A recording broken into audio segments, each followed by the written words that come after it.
Sir Leo, may balita ako. Ang boses sa kabilang linya ng telepono ay halos pabulong. Tila takot na baka may ibang makarinig. Ngunit para kay Leonardo Vergara, ang mga salitang iyon ay kasing lakas ng isang kulog na yumanig sa buong mundo niya. Nabitiwan ni Leo ang mamahaling ballpen na hawak niya. Gumulong ito sa ibabaw ng kanyang malaking lamesang gawa sa mahogany. Ngunit hindi niya iyon pinansin. Ang mga mata niya ay nakatitig sa kawalan, sa salaming pader ng kanyang opisina kung saan tanaw ang buong syudad. CEO, isa sa pinakamayaman sa bansa. Ngunit sa isang iglap, lahat ng iyon ay nawalan ng halaga. Saan? Halos hindi makahingang tanong ni Leo. Isang buntong hininga ang narinig niya mula sa kanyang private investigator. Sa Quiapo, sa tapat ng simbahan. Maraming tao, sir, pero sa tingin ko siya na nga. Siya na nga. Yun lang. Pinatay na ni Leo ang tawag. Hindi na niya kailangan ng iba pang detalye. Hindi na mahalaga ang multimilyong pisong kontratang nasa harap niya.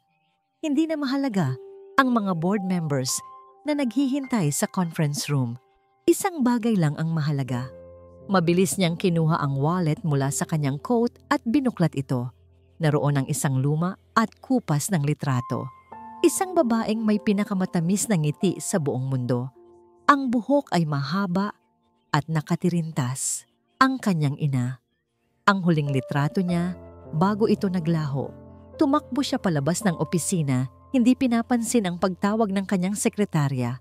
Bawat hakbang niya sa makintab na sahig ay isang dagundong. Bawat tibok ng kanyang puso ay isang panalangin. Sana totoo na to. Ang kanyang luxury car ay tila isang dayuhan sa magulong kalsada ng Quiapo. Ang ingay ng mga busina at sigawan ng mga tindera ay hindi niya naririnig. Ang tanging naririnig niya ay ang pag-usal ng isang pangalan sa kanyang isip. Leticia, nanay. Ipinark niya ang sasakyan kung saan lang pwede at mabilis na bumaba. Agad siyang nilamon ng siksikan ng mga tao.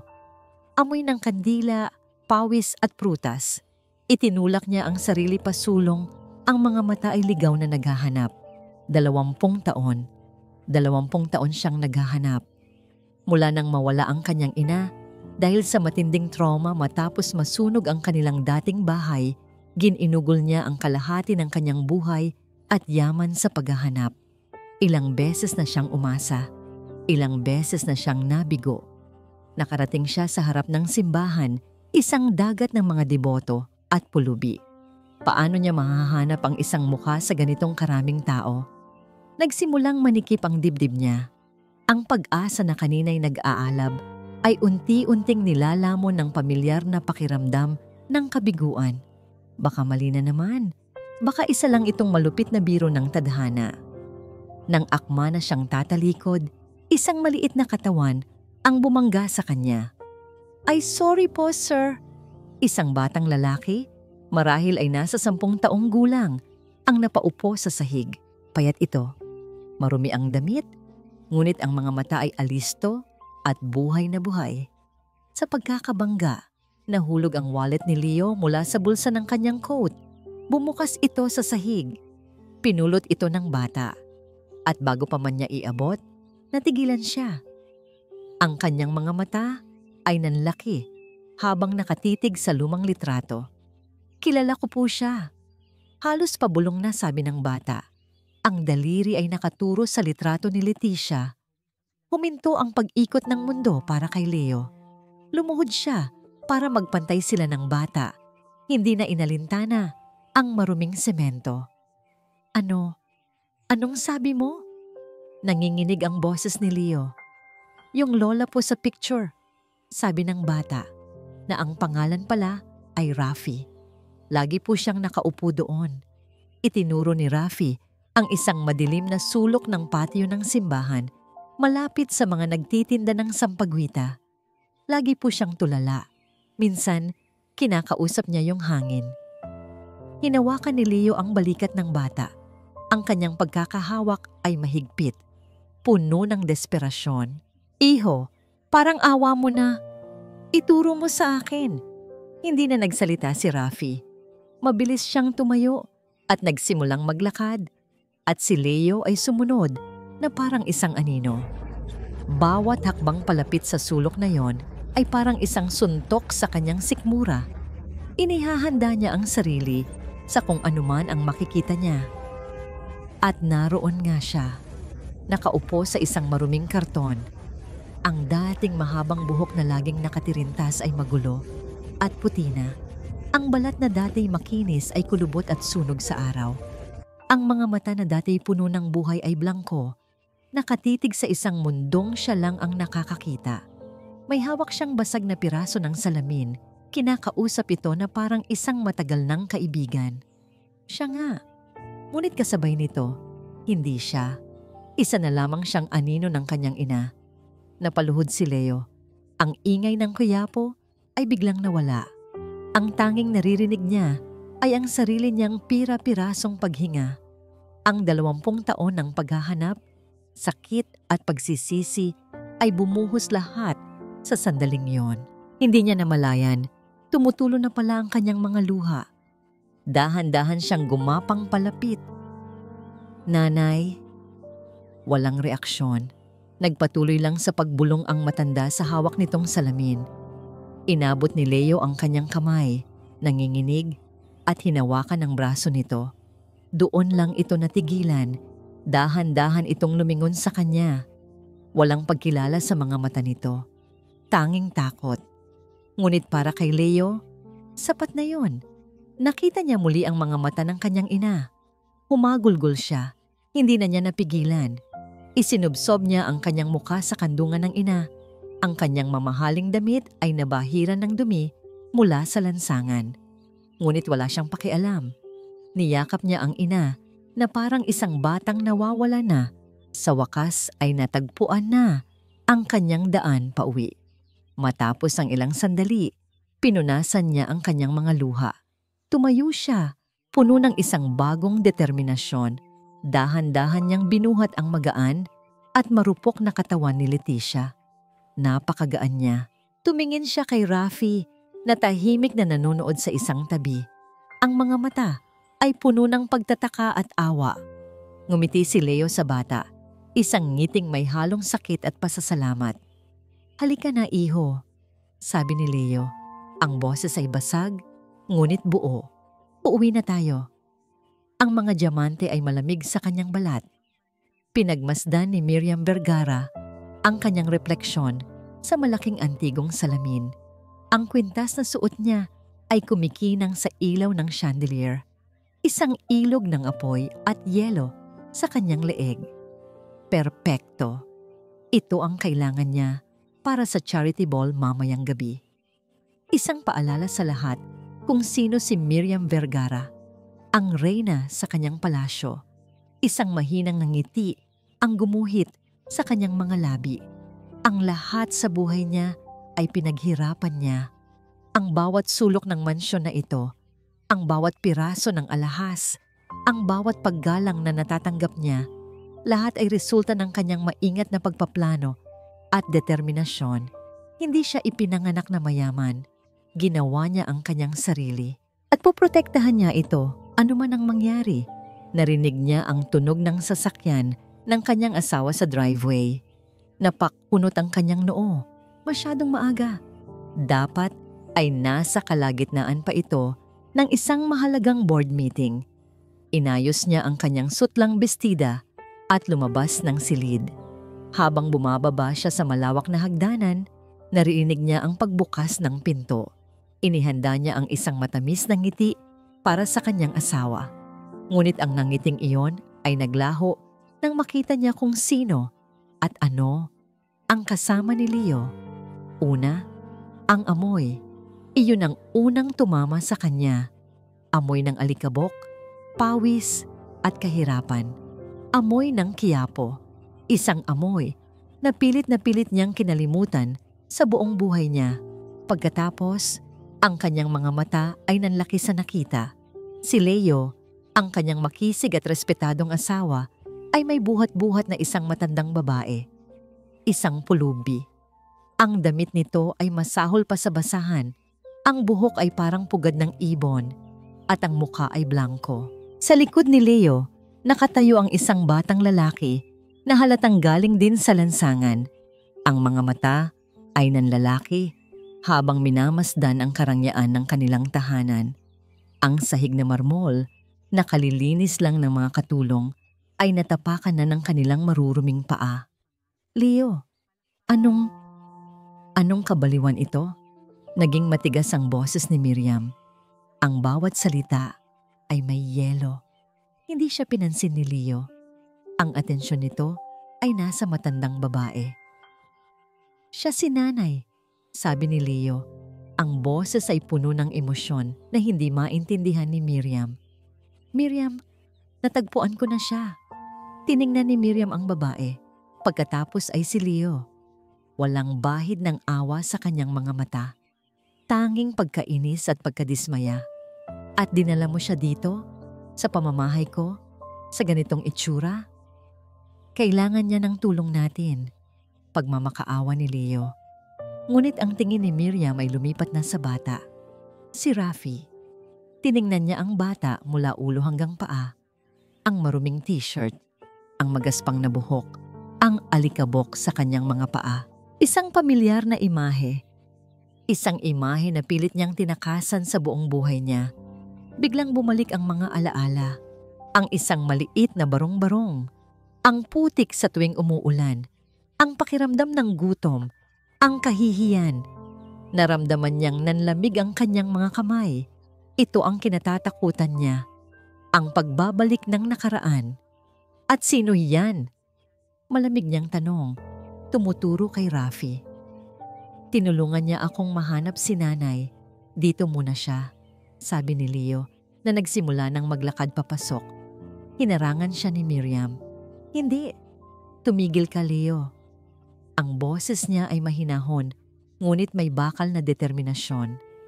Hindi ito isang ampunan. May mga ospital, may mga pasilidad para sa kanila. Pero hindi dito. Hindi sa bahay na ito. Miriam, pamilya ko sila. Giit ni Leo. Isang mapaklang tawa ang kumawala sa lalamunan ni Miriam. Lumapit siya kay Leo at bumulong. Sapat lang para marinig nito. Dinala mo ang basura sa palasyo, Leo. Nakita niya ang sakit sa mga mata ng kanyang asawa, ngunit hindi siya natinag.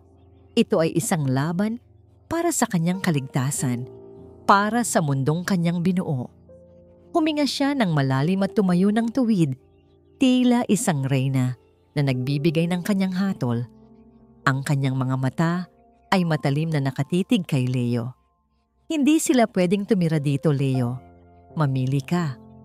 Ang pamilya natin, sabi niya. Ikinumpas ang kamay sa kanilang marangyang paligid.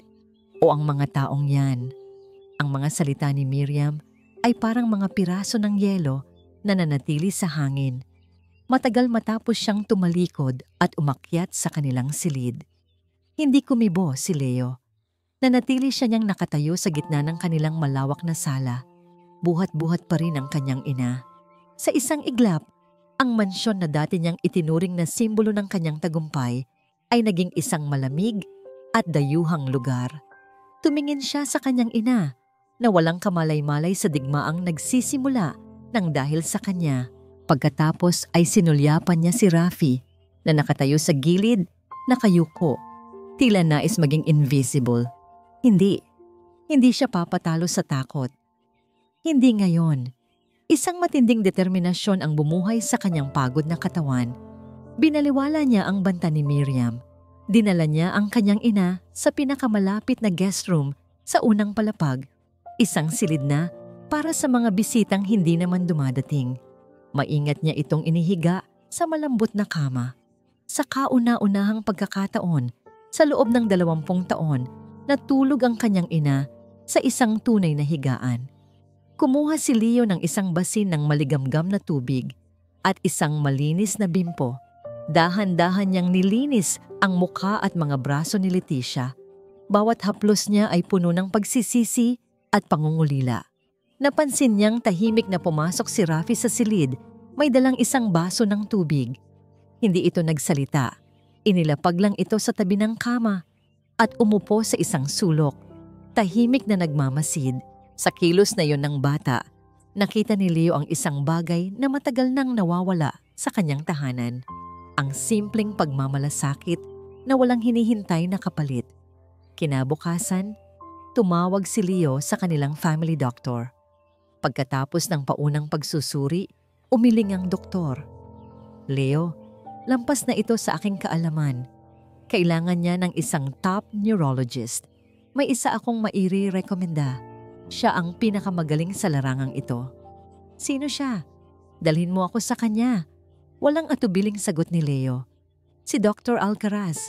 Dr. Ricardo Alcaraz. Sa pagkarinig ng pangalan, isang bahagyang kaba ang naramdaman ni Leo. Pamilyar ang pangalang iyon. Isang kasabayan sa negosyo noon. Isang karibal na hindi maganda ang naging paghihiwalay nila. Ngunit isinantabi niya ang pakiramdam. Ang mahalaga ay ang kanyang ina. Ang klinika ni Dr. Alcaraz ay nasa isang nagtataasang gusali sa Makati. Malinis, moderno, at nakakapanliit pambayuguan. Si Dr. Alcaraz mismo ay isang makisig na lalaki sa kanyang late 50s, nakasuot ng perpektong puting coat. Ngumiti ito nang makita si Leo, isang ngiting hindi umabot sa kanyang mga mata. Mr. Vergara, it's been a long time. Bati nito, may bahid ng pagkagulat na may halong kasiyahan.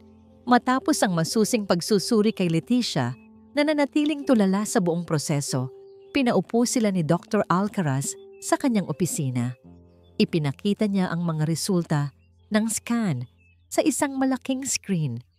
Mga imahe ng utak na may isang madilim na anino. Ang kondisyon ng iyong ina ay pumubabo. Malubha, sabi ni Alcaraz. Ang kanyang boses ay kalmado ngunit mabigat. Mayroon siyang tumor sa kanyang temporal lobe. Ito ang sanhi ng kanyang amnesia at pagkawala sa sarili. At sa kasamaang palad, ito ay lumalaki. Parang isang suntok sa sikmura ang naramdaman ni Leo.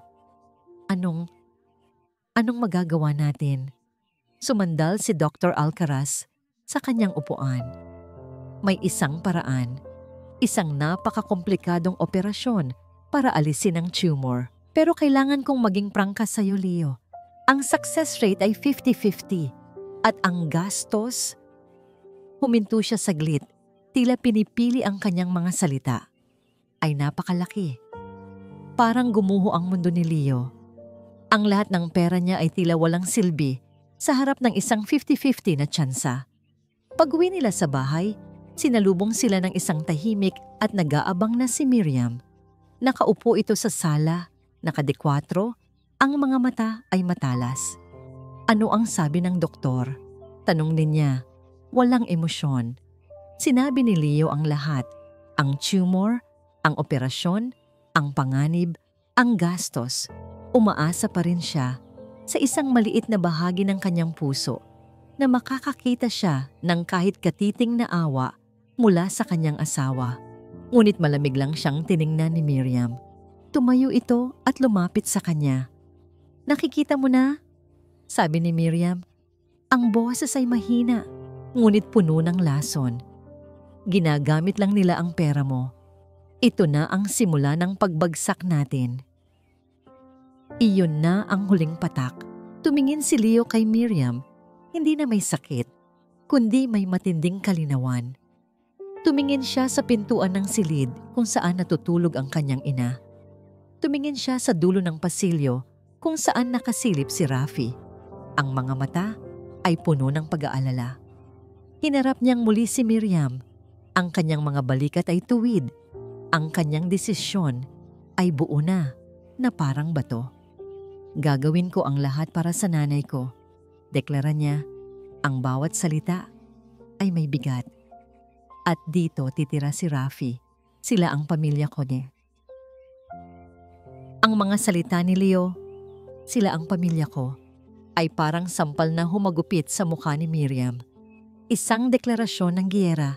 Sa gabing iyon, Hindi siya natulog sa kanilang master's bedroom. Pinili niya ang isang guest room sa kabilang dulo ng mansyon. Kailangan niya ng espasyo.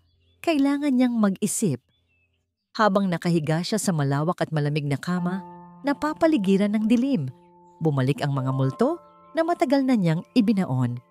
Isang maliit na batang babae. Ang pangalan niya ay hindi Miriam, kundi Mirasol. Nakatira siya sa isang barong-barong sa tabi ng isang mabahong estero. Ang kanyang mga paa ay laging may putik. Ang kanyang tiyan ay laging kumakalam. Ang kanyang ama ay isang kargador na nalunod sa alak. Ang kanyang ina ay isang labandera na ang mga kamay ay kalyo na sa pod. Nakikita niya ang kawalan ng pag-asa sa mga mata ng kanyang ina araw-araw. At isinumpa ni Mirasol sa kanyang sarili na hindi iyon ang magiging buhay niya. Nagtinda siya ng sampagwita, nagtinda siya ng sigarilyo, nagtiis siya ng gutom para makapag-aral. Ginawa niya ang lahat para makaahon. Nagpalit siya ng pangalan. Tinalikuran niya ang kanyang pamilya. Tinalikuran niya si Mirasol para maging si Miriam. Nang makilala niya si Leo, isang batang negosyante na may malaking pangarap, nakita niya ang kanyang daan palabas. Minahal niya si Leo. Oo, ngunit minahal din niya ang kinabukasang maibibigay nito sa kanya. Ang kaligtasan, ang respeto, ang buhay na malayo sa amoy ng estero. At ngayon, ang amoy na yon ay bumalik. Dala ng dalawang estranghero. Nang makita niya si Rafi, nakita niya ang sarili niya, ang batang si Mirasol na may gutom sa mga mata. At kinamuhian niya ito. Kinamuhian niya ang paalala ng lahat ng kanyang pinagdaanan, ang lahat ng kanyang isinuko. Bumangon si Miriam mula sa kama. Mayroon ng isang malamig na determinasyon sa kanyang puso. Kung digmaan ang gusto ni Leo, digmaan ang ibibigay niya. Pero hindi siya lalaban ng harapan. Masyadong magulo yun. Siya ay si Miriam Vergara, sopistikada, matalino. Kinaumagahan, tinawagan niya ang kanyang personal na abogado, isang taong sanay sa mga maruruming laban. Attorney Robles, sabi niya sa telepono, ang boses ay kalmado. Gusto kong pigilan ang planong pag-aampon ng asawa ko sa isang batang kalye. Hanapin mo lahat ng butas. Sabihin mong siya ay isang panganib sa aming pamamahay, isang masamang impluensya. Pagkatapos, sinimulan niya ang kanyang tahimik na giyera sa loob ng bahay. Nag-iwan siya ng isang mamahaling porselanang figurin sa isang mababang lamesa sa sala. Isang lugar na madalas daanan ni Rafi. Naghihintay siya. Umaasa na mababasag ito ng bata. Isang pagkakamali, isang dahilan. Pero si Rafi ay maingat. Dahan-dahan itong umiikot sa figurin na parang ito ay isang bomba. Isang hapon, nakita ni Miriam si Rafi na nakatayo sa harap ng ref, nakatingin sa mga pagkain na marahil ay ngayon lang nito nakita sa buong buhay niya. Lumapit si Miriam mula sa likod. Gutom ka? Tanong niya. Nagulat ang bata at mabilis na tumango. Ngumiti si Miriam, isang ngiting hindi totoo. Alam mo, sa mundong ito, walang libre. Lahat ay may kapalit. Iniwan niya ang bata na tuliro at naguguluhan. Ang pinakamasakit na ginawa niya ay nang dumating ang isang liham para kay Leo. Nakita niya ang selyo ng isang law firm. Alam niyang ito na yon. Ang sulat mula sa kanyang abogado. Hinintay niyang umuwi si Leo. Nang pumasok si Leo sa pinto, pagod mula sa maghapong trabaho at pag-aalala, inilahad ni Miriam ang sulat. Ano ito? Tanong ni Leo. Isang paalala. Sagot ni Miriam. Napoprotektahan ko ang pamilyang ito kahit na mula sa iyo. Binuksan ni Leo ang sulat at binasa ito. Nakita ni Miriam ang pagbabago sa kanyang mukha. Mula sa pagkalito, naging gulat, at sa huli, naging matinding sakit at galit. Para siyang sinaksak ng patalikod. Paano mo nagawa ito, Miriam? Bago pa man makasagot si Miriam, nagkaroon siya ng pagkakataon para sa kanyang huling atake. Nakita niya si Rafi na nakatayo sa dulo ng hagdan, nakikinig. Naglakad si Miriam papalapit sa bata. Tinitiyak na si Leo ay nakatingin. Tiningnan niya si Rafi nang diretso sa mga mata. Ang kanyang boses ay isang malamig na bulong na para sa bata lang. Alam kong may gusto ka lang sa amin, pera. Huminto siya, hinahayaan ang mga salita na bumaon. Umalis ka na bago pa mahuli ang lahat. Nakita niya ang takot at sakit sa mga mata ng bata. Sa wakas, isang reaksyon, isang maliit na tagumpay sa kanyang malupit na laro. Ang mansyon ay parang isang malaking hawla na gawa sa ginto. Iyon ang laging naiisip ni Rafi habang nakaupo siya sa kanyang malambot na kama sa isang silid na mas malaki pa sa dating tinutulugan niyang karton sa Quiapo. Ang lahat ay maganda, ang lahat ay malinis, pero ang hangin ay mabigat, puno ng mga salitang hindi sinasabi at ng galit na nararamdaman niya mula kay Ginang Miriam. Narinig niya ang lahat. Nakatago siya sa likod ng malaking haligi nang magtalo sina Sir Leo at Ginang Miriam. Narinig niya ang bawat salita. Basura, panganib, pera. Ang mga salitang yon ay tumusok sa kanyang puso na parang maliliit na bubog. Totoo ba? Iyon lang ba ang tingin sa kanya ng mga tao? Isang batang kalye na naghahanap lang ng pera? Ang kabaitan ni Tatay Leo, iyon ang nagpapalito sa kanya. Tinatawag siyang anak ng mayamang lalaki. Binibigyan siya ng masasarap na pagkain, ng malinis na damit. Tinatanong siya kung kumusta ang araw niya. Mga simpleng bagay na hindi niya kailanman naranasan. Ngunit ang mga mata ni Ginang Miriam ang laging nagpapaalala sa kanya kung saan siya nanggaling. Ang tingin nito ay malamig, mapanghusga. Sa tuwing titingnan siya nito, nararamdaman niyang isa lang siyang maruuming dumi sa makintab nitong sahig. Ang mga salita nito kanina, umalis ka na bago pa mahuli ang lahat, ay umuulit-ulit sa kanyang isipan. Siguro tama siya. Siguro pabigat lang siya dito. Siguro mas magiging maayos ang lahat kung babalik na lang siya sa Quiapo. Doon, sanay na siya sa gutom. Sanay na siya sa hirap. Pero hindi siya sanay sa sakit na nararamdaman niya ngayon. Ang sakit ng pagiging hindi katanggap-tanggap. Sa gitna ng gabi, nagdesisyon si Rafi. Kinuha niya ang isang maliit na plastic bag at inilagay doon ang iilang damit na ibinigay sa kanya. Wala siyang ibang ari-arian. Dahan-dahan niyang binuksan ang pinto ng kanyang silid. Tahimik ang buong bahay. Naglakad siya sa pasilyo na parang isang magnanakaw. Bawat anino ay tila isang halimaw na nagbabantay. Nang malapit na siya sa hagdanan, napansin niyang may kaunting liwanag na nagmumula sa ilalim ng pinto ng study room ni Tatay Leo. Dahil sa kuryosidad, dahan-dahan siyang sumilip sa maliit na siwang. Ang nakita niya ay nagpatigil sa kanya. Nakaupo si Tatay Leo sa kanyang lamesa, pero hindi ito nagtatrabaho. Ang kanyang ulo ay nakapatong sa kanyang mga braso. Ang malalapad niyang balikat ay nanginginig. Umiiyak siya. Isang tahimik na pag-iyak ng isang taong pasan ng buong mundo. Sa tabi niya, naroon ang litrato ni Lola Leticia. Sa sandaling iyon, nawala ang lahat ng takot ni Rafi. Nawala ang sakit na dulot ng mga salita ni Ginang Miriam. Ang tanging nakita niya ay isang mabuting tao na nasasaktan. Isang taong sumusubok iligtas ang kanyang ina habang pinipilit na buuin ang isang pamilyang sira-sira. Hindi niya kayang iwan ang taong ito. Hindi niya kayang dagdagan pa ang pasanin nito. Tahimik na bumalik si Rafi sa kanyang silid. Ibinalik niya ang mga damit sa aparador. Umupo siya sa maliit na lamesa sa sulok at binuksan ang mga libro na ibinili para sa kanya ni Tatay Leo. Hindi niya maintindihan ang karamihan sa mga salita, pero tinitigan niya ang mga ito. Sinubukan niyang basahin, sinubukan niyang unawain. Habang nakatitig siya sa isang diagram ng katawan ng tao sa isang science book, isang ideya ang nabuo sa kanyang isipan. Isang ideya na napakalaki, halos imposible.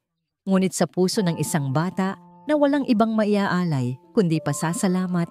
Ito ang tanging paraan. Tumingin siya sa bintana, sa madilim na langit. Paglaki ko, bulong niya sa hangin, isang pangako sa kanyang sarili at sa mga bituin.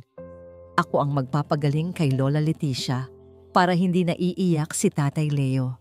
Kinabukasan, sa almusal, isang bagong determinasyon ang makikita sa mga mata ni Rafi. Nang dumaan si Ginang Miriam at bigyan siya ng masamang tingin, hindi na siya yumuko. Tumingin lang siya sa kanyang plato at tahimik na kumain. Hindi na siya aalis. Mayroon na siyang dahilan para manatili. Sa isang maingay na courtroom makalipas ang ilang linggo, nanalo si Leo sa legal na laban. Opisyal ng Vergara si Rafi. Habang naghahapunan sila sa gabing iyon para mag-celebrate, ang tensyon ay mas masahol pa kaysa dati. Pumasok si Miriam sa dining room. Ibinagsak ang isang folder na naglalaman ng court decision sa lamesa at walang imik na tumalikod. Ang malakas na kalabog ng folder sa kahoy ay isang malinaw na mensahe. Nanalo si Leo sa laban, pero ang giyera ay nagsisimula pa lang. Ang mga taon ay dumaan na parang mga pahina sa isang kalendaryo na hinahangin. Ang mansyon ng mga Vergara ay naging isang teatro ng magandang pagkukunwari. Sa labas, sila pa rin ang perpektong pamilya, isang makapangyarihang CEO, isang eleganteng asawa, at isang matalinong anak na nag-aaral ng medisina.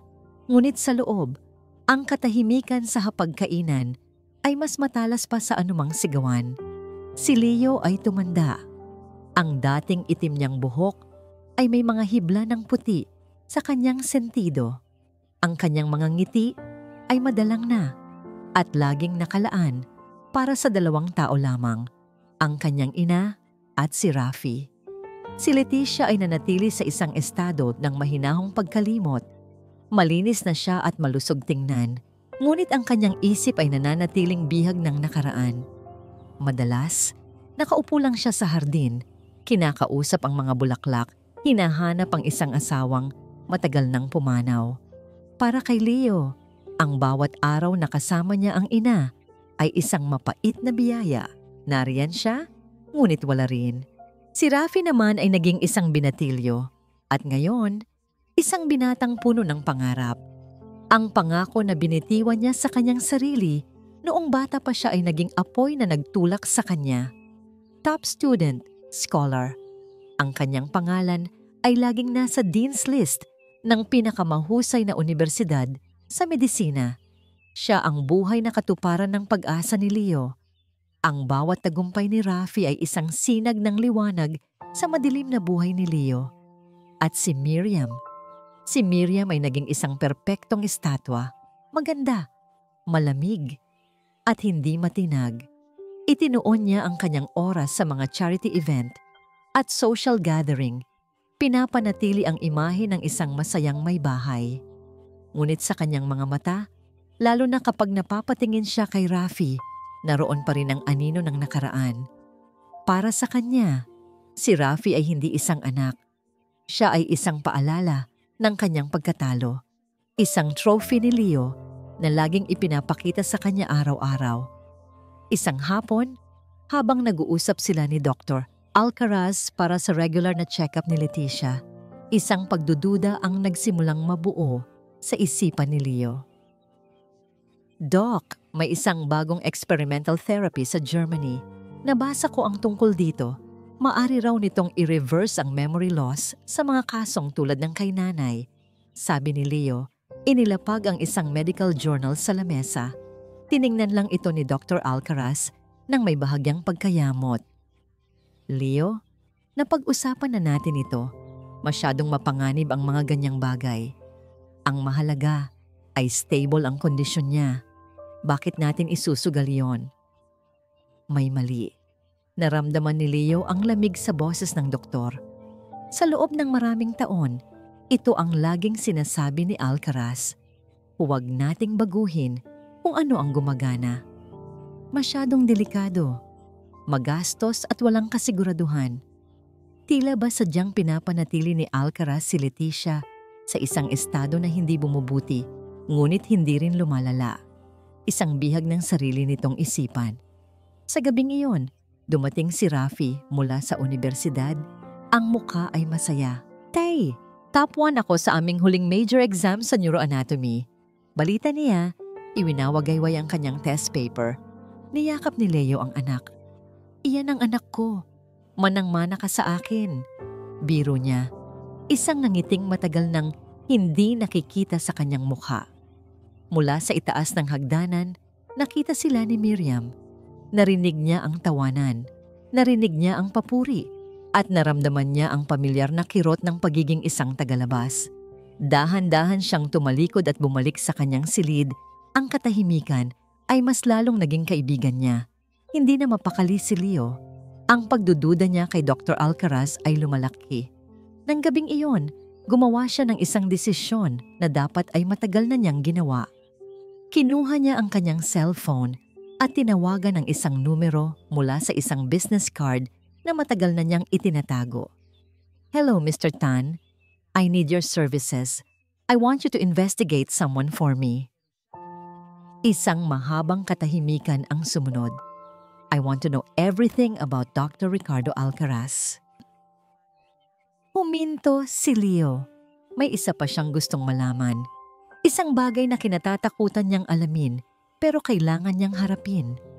At habang ginagawa mo yan, dagdag niya, ang boses ay halos pabulong. Tingnan mo na rin. Tingnan mo na rin ang nakaraan ni Miriam.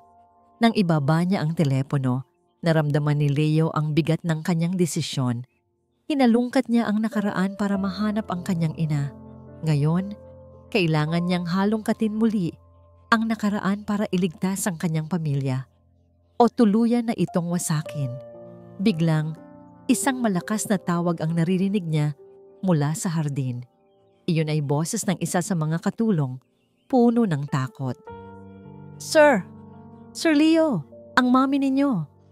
Tumakbo si Leo palabas. Ang kanyang private investigator ay tumawag pabalik sa eksaktong sandaling iyon. Sir, may nalaman po ako tungkol kay Dr. Alcaraz at tungkol sa nakaraan ni Ma'am Miriam. Ngunit hindi na niya narinig ang sinabi nito. Ang kanyang mga mata ay nakatuon sa isang eksena sa hardin na nagpatigil sa pagtibok ng kanyang puso. Naramdaman ni Miriam na may nagmamanman sa kanya. Hindi ito isang tao na nakikita niya. Isa itong pakiramdam, isang aninong sumusunod. Sa mga social event, nararamdaman niya ang mga matang nakatitig sa kanya ng mas matagal kaysa sa karaniwan. Isang araw, may isang lumang kakilala mula sa dati niyang buhay ang bumati sa kanya sa mall. Tinawag siyang Mirasol. Nagpanggap si Miriam na hindi niya ito kilala at mabilis na umalis. Ngunit ang kanyang puso ay kumakabog na parang isang ibong nakakulong. Alam niyang si Leo ang may gawa nito. Ang distansya sa pagitan nila ay naging isang malawak at nagyayalong karagatan. Nararamdaman niya ang pagdududa ng kanyang asawa sa bawat kilos nito, sa bawat tahimik na pagtingin. Isang gabi, hindi na niya natiis. Habang natutulog si Leo, pumasok siya sa study room nito. Ang lugar na dati ay sentro ng kanilang mga pangarap, ay ngayon tila opisina ng isang kalaban. Binuksan niya ang mga drawer, hinanap ang kahit anong ebidensya, at natagpuan niya ito, isang manipis na folder na nakatago sa ilalim ng mga papeles. Sa loob, naroon ang mga litrato ng barong-barong na tinitirhan niya noon. Isang litrato ng kanyang ina, mas matanda na ngayon at mukhang pagod. At isang report mula sa isang private investigator. Nanginig ang kanyang mga kamay. Gumuho ang sahig sa kanyang paanan. Ang pader na itinayo niya sa paligid ng kanyang nakaraan sa loob ng maraming taon ay binasag ni Leo sa isang iglap lang. Ang kahihiyan ay parang lason na kumalat sa kanyang buong katawan. Hindi ang kahirapan ang ikinahihiya niya, kundi ang kanyang ginawang pagtalikod. Ang paglimot sa sarili niyang ina para lang sa pera at katayuan. At ngayon, si Leo, ang lalaking hinahangaan niya sa pagmamahal, nito sa ina ay alam na ang kanyang pinakamatinding kasalanan. Isang matinding galit ang pumalit sa kahihiyan. Galit kay Leo. Paano niya nagawa ito? Upang ipamukha sa kanya na mas mabuti siyang tao? Upang patunayan na siya, si Miriam, ay hindi karapat-dapat sa pangalang Vergara? Hinintay niya si Leo na magising. Dala-dala ang folder, hinarap niya ito sa kanilang silid. Ang araw ay hindi pa sumisikat, ngunit isang bagyo ang malapit nang sumabog sa loob ng kanilang bahay. Ano ito, Leo? Tanong niya. Ang boses ay nanginginig sa pinipigilang galit. Inihagis niya ang folder sa kama. Nagulat si Leo nang makita ang mga papel. Miriam, I can explain. Explain what? Sigaw ni Miriam. Na pagkatapos ng lahat ng taon, hindi mo pa rin ako kilala. Na ang tingin mo sa akin ay isang manloloko? Isang babaeng pera lang ang habol? Hindi sa ganoon. Huwag ka nang magsinungaling. Ang mga luha ay nagsimulang mamuo sa kanyang mga mata. Mga luhang hindi dahil sa sakit, kundi sa matinding galit. Ginamit mo ang nanay mo para ipamukha sa akin na masama akong tao. Ginamit mo ang batang yan para palitan ako. Para ipakita sa lahat na si Leo Vergara ay isang santo at ako ang kontrabida. Sa gitna ng kanilang sigawan, bumukas ang pinto. Si Rafi, na ngayon ay isang binatang nakaunipormeng pangmedisina, ay pumasok. Nagising ito sa kanilang ingay. Nakita niya ang galit sa mukha ni Miriam, ang sakit sa mukha ni Leo, at ang mga nagkalat na litrato sa kama. Ang tingin ni Miriam ay napunta kay Rafi. Ang lahat ng kanyang galit, takot, at kahihiyan ay nagkaroon ng isang target. At ikaw, sabi ni Miriam, ang bawat salita ay may kamandag. Ikaw ang simula ng lahat ng ito. Sana hindi ka na lang dumating sa buhay namin. Bigla, isang malakas na sigaw ang narinig nila mula sa hardin. Sir! Sir Leo! Ang mami ninyo! Natigil ang kanilang pagtatalo. Sabay-sabay silang tumakbo palabas. Ang nakita nila ay nagpahinto sa kanilang paghinga. Nakatayo si Leticia sa tabi ng fountain, nanginginig ang buong katawan. Ang kanyang mga mata ay nanlalaki sa takot. Nakatingin sa isang bagay na hindi nila nakikita. Maya-maya, ang kanyang katawan ay nanigas. Nagsimula siyang mag-convulse ng marahas. Bumubula ang bibig. Bago pa man may makakilos, bumagsak si Leticia sa matigas na semento. Ang kanyang ulo ay tumama ng malakas. Isang nakakabinging katahimikan ang pumalit. Pagkatapos ay ang sigaw ni Leo. Nanay! Ang sumunod na mga sandali ay isang mabilis at magulong panaginip. Ang tunog ng sirena ng ambulansya na papalapit. Ang mga utos na sinisigaw ni Rafi sa mga katulong. Ang paraan kung paano niya maingat na inayos ang posisyon ni Leticia para hindi ito mabilawkan. Si Leo ay tulala. Nakaluhod sa tabi ng kanyang ina. Paulit-ulit na tinatawag ang pangalan nito. Si Miriam ay nakatayo sa malayo. Ang mga kamay ay nanginginig, hindi makagalaw. Sa ospital, ang bawat minuto ay parang isang oras. Si Leticia ay isinugod sa emergency room. Si Leo ay palakad-lakad sa pasilyo na parang isang leon na nakakulong. Ang mukha ay pinaghalong galit at pag-aalala. Si Rafi ay kausap ang mga doktor. Ang boses ay kalmado at profesional. Ipinapaliwanag ang kasaysayan ng pasyente. Nang sa wakas ay lumabas ang isang doktor, si Dr. Alcaraz, ang sumalubong sa kanila. Na halatang ipinatawag. Ang kanyang mukha ay nagpapahayag ng malubhang pag-aalala, ngunit mayroong isang kakaibang kislap sa kanyang mga mata. Leo, I'm so sorry, sabi niya. Tinatapik ang balikat ni Leo. Anong nangyari, Rick? Akala ko ba stable siya? Halos pakiusap na tanong ni Leo. Umiling si Alcaraz. The tumor. It suddenly grew aggressively. It caused a massive seizure. The fall made it worse. May internal bleeding na. Kailangan siyang operahan. Ngayon na, sigaw ni Leo. Dito nagbago ang ekspresyon ni Alcaraz. Tumingin siya kay Leo ng may halong awa at paninisi. Leo, I can't. My schedule is full for the next 24 hours. Critical lahat ng pasyente ko. Ano? Pera ba ang problema? Babayaran kita kahit magkano. Desperadong sabi ni Leo. Hindi ito tungkol sa pera, Leo. Sabi ni Alcaraz. Ang kanyang boses ay naging malamig. Sinabi ko sa iyo noon na delikado ang kalagayan niya. You should have decided on the surgery years ago. Ngayon, huli na ang lahat. Parang isang bomba na sumabog sa harap ni Leo. Sa wakas, nakita niya ang tunay na kulay ni Alcaraz. Ito ay hindi pagmamalasakit. Ito ay paghihiganti. Isang matagal nang itinagong galit dahil sa kanilang kompetisyon sa negosyo noon. Pinabayaan ni Alcaraz na lumala ang sakit ng kanyang ina.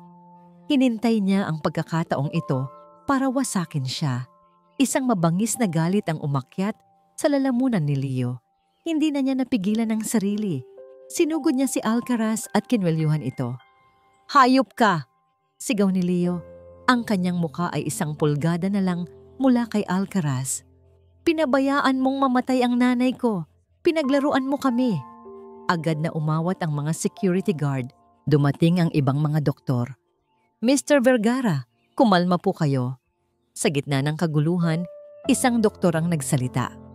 Ang operasyong kailangan ni Mrs. Vergara ay napakakomplikado. Isa itong high-risk craniotomy. Kakaunti lang ang neurosurgeon sa bansa na kayang gawin ito. Kung ganoon, tawagan ninyo sila. Utos ni Leo. Umiling ang head of neurosurgery, isang matandang doktor na may malungkot na mga mata. Wala sila dito. Ang isa ay nasa isang conference sa Singapore. Ang isa naman ay naka-leave. Tumingin siya kay Leo ng may awa. I'm sorry, Mr. Vergara. There's nothing we can do. Ang pag-asa ay parang isang kandila na biglang namatay. Napaupo si Leo sa isang upuan. Ang kanyang lakas ay biglang nawala. Ito na ba ang katapusan? Pagkatapos ng lahat ng kanyang paghihirap, dito lang ba ito magtatapos? Naramdaman niyang may tumayo sa kanyang harapan. Si Rafi. Ang luha ay dumadaloy sa mga pisngi nito. Ngunit ang kanyang mga mata ay nag-aalab sa isang matinding determinasyon na hindi pa nakikita ni Leo kailanman. Mayroon pa pong isang paraan, sabi ni Rafi. Ang boses ay nanginginig ngunit matatag. Humarap siya sa head of neurosurgery. Doc, nakita ko na po ang scans. Alam ko ang gagawin. Nag-assist na po ako sa ganitong operasyon sa training ko sa States. Kaya ko po itong gawin. Lahat ay napatingin kay Rafi, isang batang doktor, isang baguhan. Iho, masyado kang bata, sabi ng matandang doktor. Masyadong delikado. Bago pa man may makapagsalitang muli, isang malinaw at matatag na boses ang pumuno sa pasilyo. Galing ito sa head of neurosurgery. Mayroon tayong isang doktor na kayang gawin ito. Ang kanyang mga mata ay nakatitig kay Rafi, hindi na may pag-aalinlangan, kundi may biglaang pagkilala at pag-asa. Kararating lang niya mula sa kanyang training sa ibang bansa. Ang pangalan niya ay Dr. Vergara.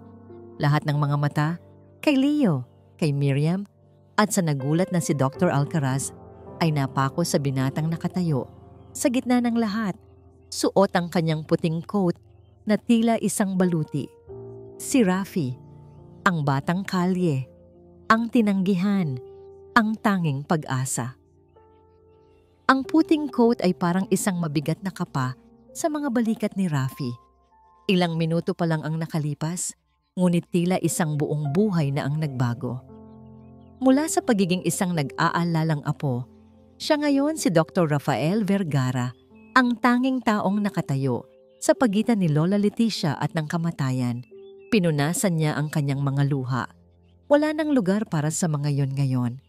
Pumasok siya sa isang state of calm, isang klase ng focus na natutunan niya sa maraming gabing walang tulog, sa pag-aaral at sa operating room. I need her complete charts from Dr. Alcaraz's stat, and I need to see the latest scans myself. Prep the OR, I want the best team available. utos niya sa mga nurse, ang kanyang boses ay may awtoridad na nagpagulat sa lahat, pati na sa kanyang sarili. Nang iabot sa kanya ng isang nanginginig na nurse, ang mga file mula kay Dr. Alcaraz, mabilis niya itong binuklat. Habang tinitingnan niya ang mga lumang resulta, isang malamig na galit ang gumapang sa kanyang kalooban. Nakita niya ang katotohanan, ang maliliit na pagbabago sa tumor na hindi ni-report, ang mga rekomendasyon para sa advanced imaging na binaliwala. Sinadya ito. Sinadya ni Dr. Alcaraz na pabayaan ang kanyang lola. Isinara niya ang folder. Wala nang panahon para sa galit. Kailangan niyang ituon ang lahat sa operasyon. Naglakad siya papunta sa viewing room kung saan ipinapakita ang mga bagong CT scans. Ang imahe sa screen ay mas masahol pa sa inaasahan niya. Ang tumor ay malaki at ang pamumuo ng dugo ay delikadong malapit sa brainstem. Isang maling galaw, 1 milimetrong pagkakamali, at tapos ang lahat. Huminga siya ng malalim. Kaya mo to, Rafi. Ginawa mo ito para sa kanya. Bago siya pumasok sa pre-op area para mag-scrubbin, nakita niya ang kanyang tatay Leo na nakasandal sa pader. Ang mukha ay nakasubsob sa kanyang mga kamay. Nilapitan niya ito. "Tay!" Mahina niyang tawag. Tumingala si Leo.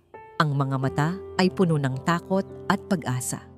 "Anak, gagawin ko ang lahat, Tay, para kay Lola," sabi ni Rafi. Ang kanyang boses ay puno ng determinasyon. Inilagay niya ang kanyang kamay sa balikat ng ama. 1 kilos na dati ay si Leo ang gumagawa sa kanya. Ngayon, nagkapalit na sila ng pwesto. Tumango si Leo, hindi makapagsalita. Nang tumalikod si Rafi para maglakad papuntang operating room, hinarangan siya ng isang anino. Si Miriam. Nakatayo ito sa gitna ng pasilyo.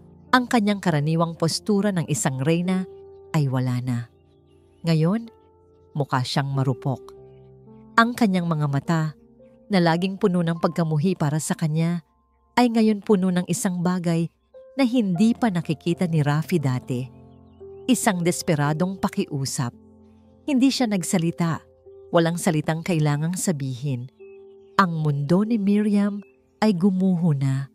At ang tanging taong makakapulot ng mga piraso nito ay ang taong pinilit niyang wasakin sa loob ng maraming taon.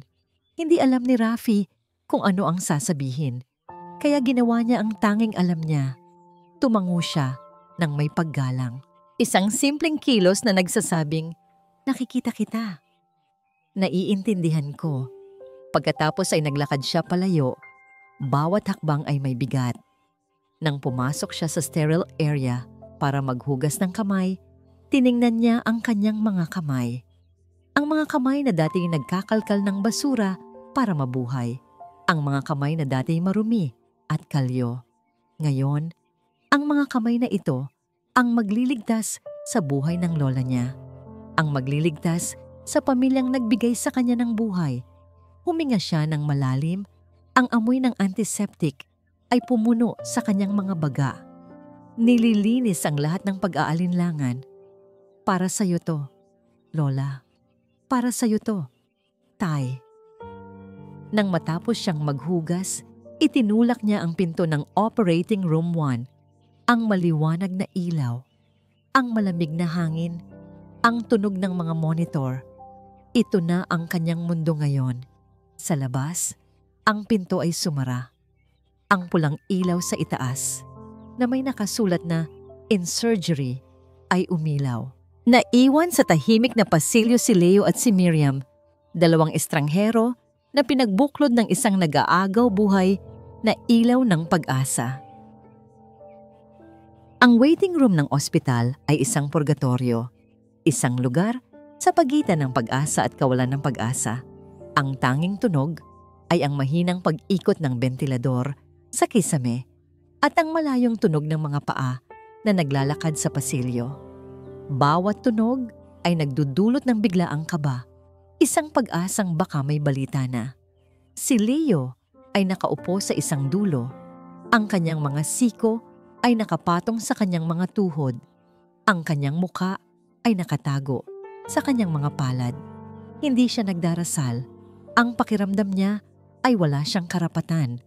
Napuno siya ng pagsisisi. Pagsisisi sa pagtitiwala niya kay Alcaraz. Pagsisisi sa mga taon na nasayang sa pagitan nila ni Miriam. Pagsisisi na hindi niya nagawang protektahan ang kanyang ina. Sa kabilang dulo ng mga upuan, nakaupo si Miriam. Nakatitig siya sa saradong pinto ng operating room na para bang kaya nitong tunawin ang bakal sa pamamagitan lang ng pagtingin. Ang kanyang perpektong ayos na buhok ay bahagya ng magulo. Ang kanyang mamahaling damit ay lukot na. Ang lahat ng kanyang ipinagmamalaking baluti, ang alahas, ang postura, ang malamig na ekspresyon ay nabakbak na. Ang natira na lang ay si Mirasol, ang batang babae mula sa estero na takot na maiwang mag-isa. 1 oras, 2 oras, 3 oras. Ang katahimikan sa pagitan nilang mag-asawa ay mas mabigat kaysa sa anumang sigawan. Ito ay isang katahimikang puno ng mga bagay na dapat sana'y sinabi. Mga sugat na hindi kailanman naghihilom. Sa 4 na oras, hindi na kinaya ni Miriam. Isang mahinang hikbi ang kumawala mula sa kanyang lalamunan. Sinubukan niyang pigilan, ngunit sinundan pa ito ng isa at isa pa. Hanggang sa ang kanyang mga balikat ay nanginginig na sa isang tahimik ngunit marahas na pag-iyak. Hindi lumingon si Leo, ngunit narinig niya ito. Ang tunog na yon, ang tunog ng isang taong tuluyan ng gumuho, ay tumagos sa pader na itinayo niya sa paligid ng kanyang puso. Dahan-dahan, nagsalita si Miriam sa gitna ng kanyang mga hikbi. Ang kanyang boses ay basag at halos hindi marinig. Natakot ako, Leo. Iyon lang, ngunit sapat na yon para basagin ang yelo sa pagitan nila. Hindi pa rin gumalaw si Leo, naghihintay. Noong una silang dumating, pagpapatuloy ni Miriam, ang nakita ko ay ang nakaraan ko, ang amoy ng kiapo, ang dumi, ang kahirapan. Ito ang lahat ng bagay na tinakasan ko. Tumingala siya. Ang kanyang mga mata ay namumugto at puno ng sakit. Tumingin siya sa likod ng ulo ni Leo. Natakot akong bumalik doon. Natakot ako na kapag niyakap mo sila, bibitawan mo ako. Na maaalala mo na ako man ay galing din sa putik, na hindi ako karapat-dapat sa'yo sa lahat ng ito. Ang kanyang pag-amin ay lumutang sa hangin, isang katotohanang matagal nang nakakulong. At si Rafi, sa tuwing tinitingnan ko siya, nakikita ko ang sarili ko. Ang batang si Mirasol, na handang gawin ang lahat para lang mabuhay. Kinamuhian ko siya dahil ipinapaalala niya sa akin ang lahat ng kinamuhian ko sa sarili ko, ang pagiging makasarili, ang pagtalikod sa sarili kong pamilya. Sa wakas, lumingon si Leo. Nakita niya ang kanyang asawa, hindi bilang ang malamig na reyna ng kanilang mansyon, kundi bilang isang babaeng nasasaktan at naliligaw. Nakita niya ang takot sa likod ng galit, ang sakit sa likod ng pagmamataas. Natakot akong agawin kanila sa akin, hagulgol ni Miriam. Ang hindi ko maintindihan ay pamilya pala tayong lahat. Tumayo si Leo. Dahan-dahan siyang naglakad palapit kay Miriam. Umupo siya sa tabi nito, hindi nagsasalita. Pagkatapos ng ilang sandali ng katahimikan, inabot niya ang nanginginig na kamay ni Miriam at hinawakan ito. Malamig ito na parang yelo. Miriam, sabi niya, ang boses ay pagod ngunit malinaw. Natakot din ako. Napatingin si Miriam sa kanya, gulat. Natakot ako na baka hindi ko na siya mahanap. At nang mahanap ko siya, natakot ako na baka huli na ang lahat. Sa sobrang takot ko, hindi ko nakita na nasasaktan na rin pala kita. Patawarin mo ako. Sa unang pagkakataon sa loob ng maraming taon, nagkatinginan sila sa mata.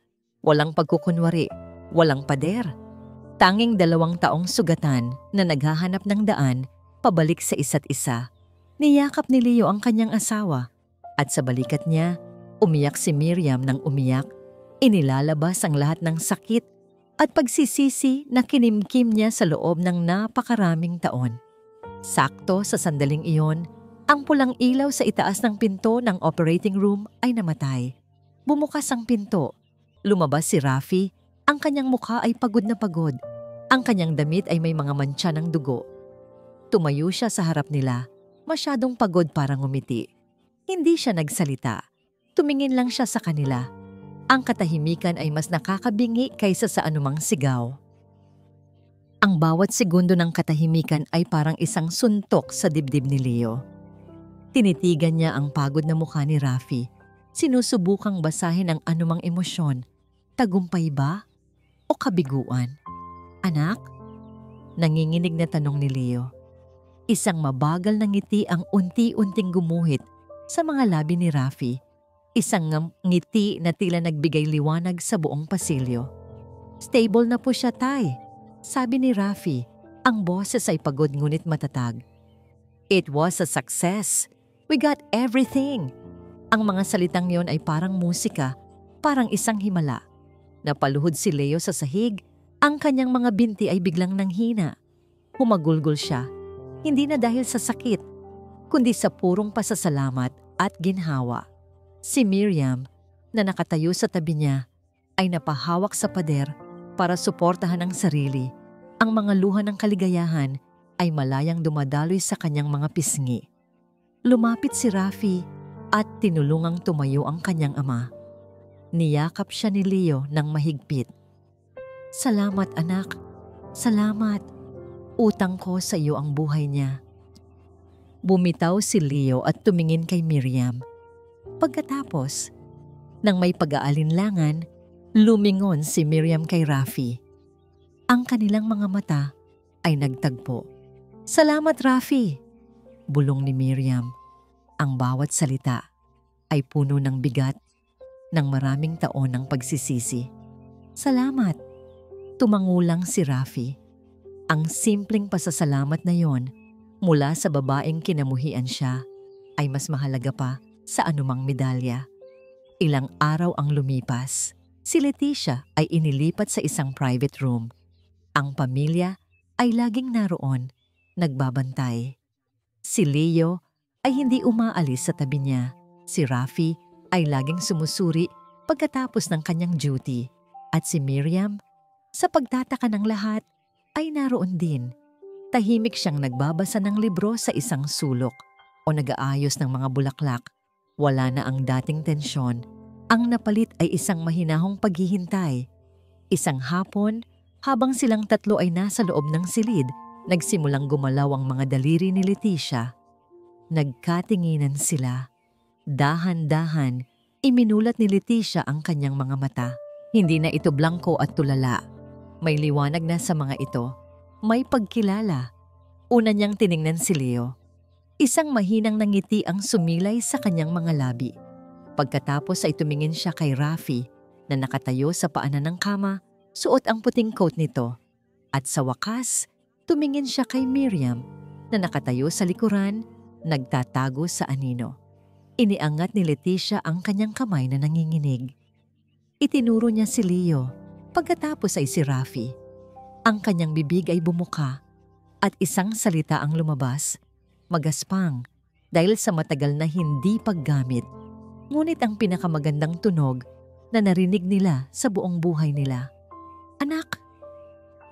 Tumigil ito, huminga ng malalim at muling nagsalita. Mas malinaw ngayon. Anak!